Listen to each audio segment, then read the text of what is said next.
the Inspirative TV channel. Meet different people with different experiences, language, culture, arts, and education.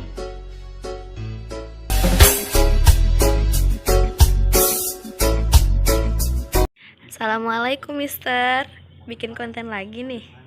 Iya Zahra, pagi ini aku mau bikin konten setelah aku sholat duha ya. Jadi pagi ini memang cuacanya itu agak cerah ya, meskipun subuh tadi hujan ya, tapi nggak apa-apa. Kita jalani hidup dengan designing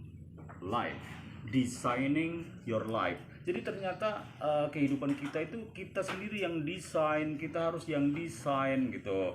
Kapan kita sholat, kapan kita ini, kita harus paksain. Jangan sampai kita jadi ciri-ciri orang munafik ya. Ada ciri-ciri orang munafik, ternyata orang Islam juga ya kan. Kenapa meninggalkan sholat subuh, meninggalkan sholat isya, itu ciri-ciri orang munafik. Mau sholat itu, aduh ngantuk, aduh capek, aduh aku lelah, aku banyak kesibukan. Nah kayak gitu-gitu ya. Jadi jangan sampai meninggalkan sholat isya sama sholat subuh ya. Meskipun kita melakukan, aku udah sholat itu namanya sholat witir, sholat taubat, tapi nggak sholat isya, kan sama juga bohong ya kan ya. Oke, viewer, jadi designing your life adalah sesuatu yang kita desain untuk hidup kita sendiri, kehidupan kita sendiri. Ada musim untuk segala sesuatu, ada musim menabur, ada musim menuai. Proses dihadirkan sebagai bagian dari perjalanan hidup kita, bukan untuk dilompati tapi dinikmati. Jadi melakukan ibadah, sekarang kan kita puasa nih, Ramadan, itu kita harus nikmati juga. Jangan sampai kita merasa terbebani itu, karena di sini kita ada tanggung jawab ya kan. Nah, aku nggak mau ini, nggak puasa ya kan, tapi di luar bilang aku puasa, aku ini gitu kan. Jangan ya kan, karena puasa adalah sebagai kewajiban kita. Your 20s are the time you are supposed to be fighting it out ya. Jadi kita pada saat usia 20, kita itu berperang untuk mendesain kehidupan kita seperti apa, untuk berkelanjutannya seperti apa. Kan kadang-kadang orang usia 20 aku nggak ngapa-ngapain ya kan, tapi ya itulah hidup ya kan. Harus kita lakukan sesuatu pada usia di awal usia 20 ya kan. Kalaupun nggak bisa ya terus berpikir, berkarya untuk ke arah sana ya. Oke. You should be taking your risky bet, working the hardest and investing the most in yourself in your 20s or the early of 20s ya.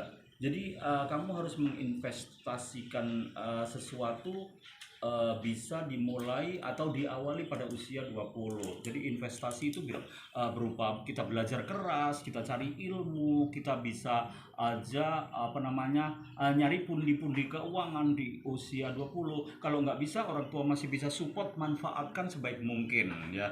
Karena orang tua melakukan untuk kamu biaya belajar, kamu sekolah, kamu mencari ilmu, itu adalah sesuatu untuk kamu juga, karena memang orang tua investasi buat dirinya juga buat anaknya dan masa depan anak-anaknya kayak gitu. Jadi manfaatkan sebaik mungkin. Jadi lakukan sesuatu yang memang harus kamu lakukan, karena hidup ini terus berjalan dan hidup ini cepat sekali ya.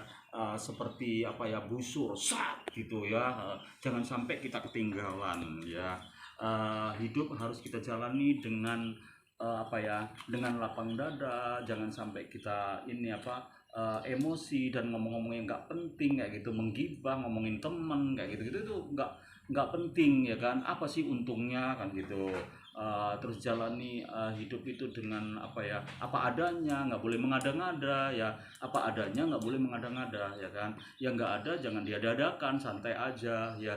Orang hidup punya uang, nggak punya uang, itu memang ritme kehidupan ya. Kadang kita punya uang, kadang enggak ya kan. Kadang kita dikirimi orang tua, kadang enggak. Tapi kan untuk makan kan sudah ada. Jadi jangan sampai kita itu terlalu berpikir negatif buat diri kita sendiri atau orang-orang sekitar kita. Kadang-kadang orang tua aku nggak ngirim uang, ini aku jadi sedih nih, kayak gitu-gitu. Ya kamu harus sabar ya kan, karena memang sesuatu itu mesti kadang-kadang ada kendala. Nggak semua orang itu mulus kayak jalan tol ya kan. Orang tua juga gitu, menjalani hidup juga sama kayak yang kita jalani, cuman orang tua lebih berat sebetulnya. Tapi orang tua nggak ada rasa berat ketika dia melakukan sesuatu untuk anak-anaknya. Jadi kita harus mendesain itu dengan lapang dada, dengan ikhlas hati, karena itu untuk kita sendiri ya. Mendesain kehidupan kita buat kita sendiri, bukan buat orang lain. Tapi jangan sampai meniru desainnya orang lain. Orang lain bukan kita. Biarlah dia mendesain kehidupan dirinya sendiri, bukan mendesain kehidupan kita. Itu aja wis yang pagi ini yang Master Ali sampaikan. Karena Master Ali sudah lama mendesain kehidupannya, tapi apapun keputusan in the God priority atau otoritas Tuhan ya kan. Jadi semuanya kalau kita udah mendesain gini, ternyata Tuhan berkehendak lain, itu otoritas Tuhan kayak gitu. Ya, thank you very much. Wabillahi taufiq wal hidayah. Designing of life in yours. Wabillahi